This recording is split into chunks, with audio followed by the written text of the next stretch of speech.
मी अनेक दिवसापासून आपल्याला सांगतोय की भास्कर जाधव साहेबांना विरोधी पक्ष नेता व्हायला हे देणार नाहीत. त्यांचं समाधान करण्यासाठी आणि ते परखड आहेत.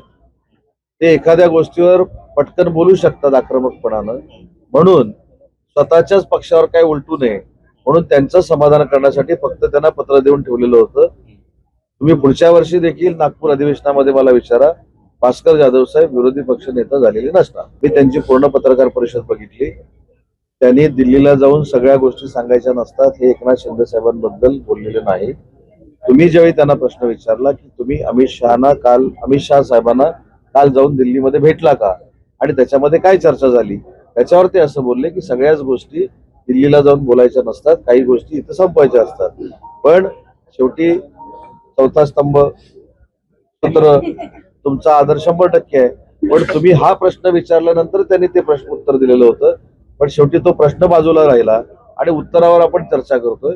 पण त्याचा प्रश्न असा होता की तुम्ही ज्यावेळी दिल्लीला गेला त्यावेळी दिल्लीमध्ये जाऊन अमित शाह साहेबांची काय चर्चा झाली, त्याच्यावर त्यांनी सांगितलं की दिल्लीला जाऊन सगळ्याच गोष्टी सांगायच्या नसतात. काल माननीय एकनाथ शिंदे साहेबांचं शासकीय निवासस्थान जे आहे त्या ठिकाणी माननीय रवींद्र चव्हाण साहेब भेटायला आलेले होते.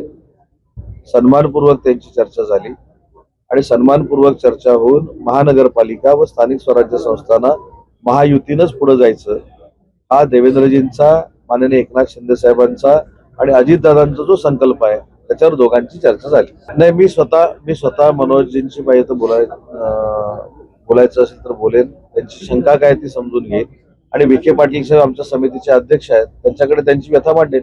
नाही, याची माहिती घेऊ. मी स्वतः त्याची माहिती घेईन.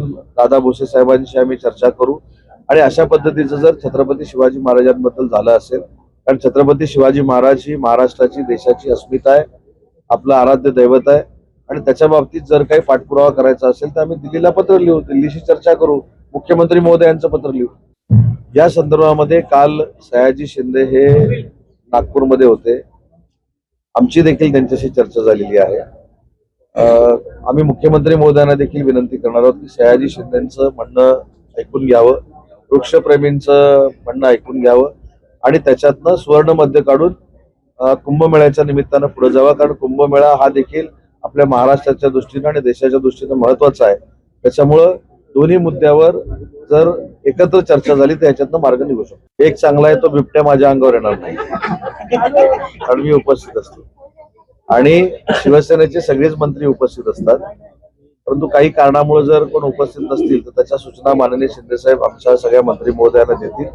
परंतु महाराष्ट्राच्या विकासासाठी ज्यावेळी लक्षवेधी किंवा प्रश्न लागतात तर आमचे सगळेच मंत्री शिंदे साहेबांच्या नेतृत्वाखाली सभागृहामध्ये उपस्थित असतात. विधानसभेतली आमची सगळ्यांची भूमिका आहे आणि सुधीर भाऊंना देखील माहिती.